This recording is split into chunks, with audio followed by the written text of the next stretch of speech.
Jake, we're just really excited to chat to you because the Scissor Sisters are back. They're reuniting. Yes. They're coming back for an anniversary tour to Ireland. Tell us all about it. Well, we are doing it's the 20th anniversary of the first record. And it's the first shows we played in 10 years. They're going to be big. They're going to be all the songs from the first album, from the debut record. And then all the stuff that we have dreamed of playing for a long time, stuff that we haven't played in like 20 years. And it's just going to be an absolute hoot. I cannot wait. I'm really, really excited about it. For so long, it's just been like a dream of mine, right? Like I've really, really wanted to do it. And it's just so amazing to see it come into fruition. Are you bringing some old songs out from the vault that maybe fans haven't heard yet as well? Any surprises? Oh, honey, there's yes.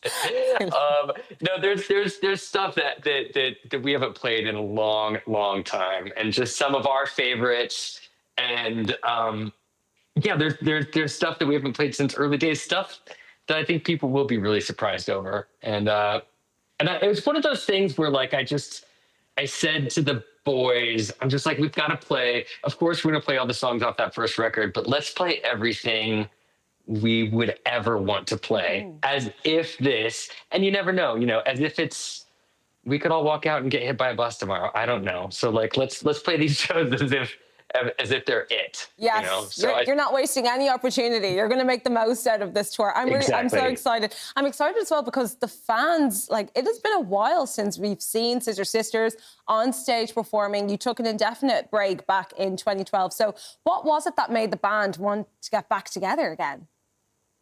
I feel like we sort of looked at each other and decided that we're not getting any younger. It's like, you got to grab, it's been 10 years, and I think that's long enough. Everybody got to go off and do their stuff and live their lives. I think that was the most important thing, is that we all have, creative passions and ideas and roads that we kind of wanted to follow down that we didn't really have the opportunity for. We were on the road for 10 solid years. And I think that we all just kind of needed to go live our lives a bit. And I feel like we have. Yeah. And, Baby Daddy's been making graphic novels, which is amazing. He's really followed that passion. Dell's been, doing interiors, and he's learned so much in that, interiors photography. And, we've all gotten, I've gotten a theater career now. I love doing theater. We've all gotten to follow our passions. Yeah, I was just going to say, it's not like you took a whole hiatus and did nothing. You've all been doing your own creative projects, which is super cool. But I have to say, it's not the whole band coming back together. So who will we see on stage? We're going to be Del Marquis, Baby Daddy, Jake Shears, and we've got Bridget Barkin, who was with Scissors for forever. Amber Martin is going to be. They're going to be co-fronting the band with me. And they are absolute powerhouses. I'm so excited. Bridget was in Scissors forever, and it's just going to be great. The lineup is awesome. We've got Randy on drums. It's going to be killer. And all sorts of, like, you never know what kind of weird creatures and Muppets are going to show up on stage. I'm here for it all. Well, the last time you all performed together was in 2012. Have you noticed, like, how much the music industry has changed? And if yes, how so? I mean, yeah, it's like I feel so lucky coming from an era that was analog. Like, I'm really happy that I got to live the analog life, and our heyday and our success was sort of during this analog era. I mean, we finished playing shows in 2012, 2013, and it's changed. The music industry's changed so much since then. The way we listen to it, how we consume it, it's a completely different landscape. Not necessarily one that I prefer, frankly. Right, yeah. But it is a different world. Yeah. Do you reckon it's easier or harder to make it now, in a way? I can't imagine being a young person wanting to make a living out of making music.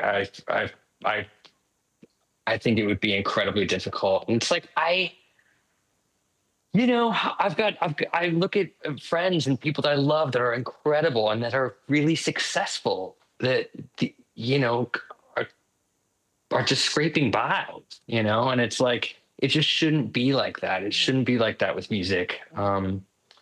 And yeah, I hope that something there changes, because I do think it's important for young people to actually look at that and dream about it and think of it as a viable career path, because we need music. Absolutely. Now, you spoke before in an interview that, the band worked hard to remove that label of gay band. In your early days, a lot of the press were labeling Scissor Sisters as gay band.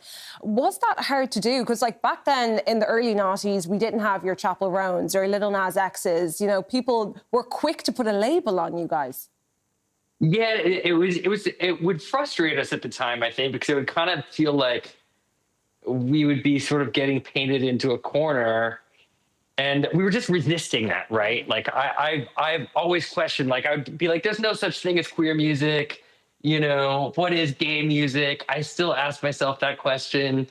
Of course, we were coming at everything with a real queer sensibility and sort of bringing that to the masses in this way that people, I think, were really, really hungry for at the time.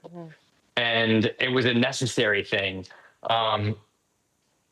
But yeah, I mean, it's something that we fought against and also had to embrace. And I just didn't want to feel like second tier because of that, or that our music was only supposed to be for this kind of person or for queer people or whatever. Like, we were making music for everybody, and we were doing shows to get people there, for people who wanted to be themselves and have fun with their friends. I mean, that was the main thing. We just wanted to be ourselves and tell people that it was okay to be themselves as well, without necessarily being labeled this thing. 100%. Because I think back to when I was listening to Scissor Sisters in the car on the way to school. Let's have a kiki, filthy, take your mama.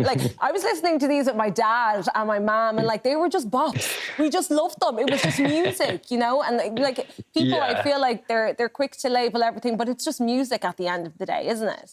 100%, 100%. And I also forming those memories with your family. I can't tell you the amount of people that have come up to me in recent months and said, "Oh, I've got tickets to come see your show with my dad or with my mom or with my nan," or I love that people seem like they're really coming with their folks to this round of shows, which I love. It makes me really happy to hear that. You're making core memories. Now, I have to ask, because I know Elton John was a massive influence on your music. Is it true he took you under his wing and became your mentor in the music industry?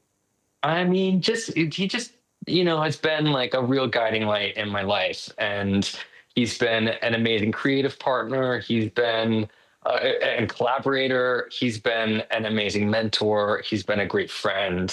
I love him so much, and I treasure him, and am always in awe of him. I mean, his new record that he's got out with Brandi Carlile right now is a masterpiece. I think it's an amazing record. I highly recommend listening to it. But yeah, I get teary sometimes thinking about it. I adore him. I adore him, and he and David, they've just been big, a huge presence in my life. Well, I know Elton surprised you by shutting down an entire Dior shop as well. I got to ask, was this true? This was a long time ago. Yeah, it was great. This had to have been 20 years ago, I think. I mean, wow. Talk about a fairy godfather. He bought me the entire collection. I think I was I was kind of struggling a little bit with depression and anxiety. And I remember, I was with I think my mom was with us. And we went into Dior. I'll never forget it. It was, I mean, how could you ever forget something like that? it was incredibly sweet. Lord, the most generous. What a memory. Human being. From one icon to another, I have to ask you quickly about working with Kylie Minogue. I know you worked as a collaborator with her, co-writing and producing. Yes. Yeah, I mean, great memories of that. And she's just what a powerhouse. I'm really, really, really hoping I can see the tour. Oh my gosh, look at that. Wow, hotties. I can't wait to see this tour. I'm really hoping that we're kind of both on the road at the same time. So I'm hoping that I get to catch her playing. But yeah, I mean, there's so much of that too. And like those collaborations, over the years and all the way back in the day where I can hear myself learning how to write music at the same time, learning how to make songs. Yeah. It was all that whole thing. The whole process has been an education. Still learning new stuff, now. Still learning, still evolving, and still fabulous. Jake Shears, what a pleasure to talk to you. Thank you so much for joining me on the 6 o'clock show. Thank you for having me. You're so welcome. You can catch Scissor Sisters in Dublin's 3 Arena on Wednesday, May 28th. Tickets are available from ticketmaster.ie. Now, loads more still to come. We're back in 3.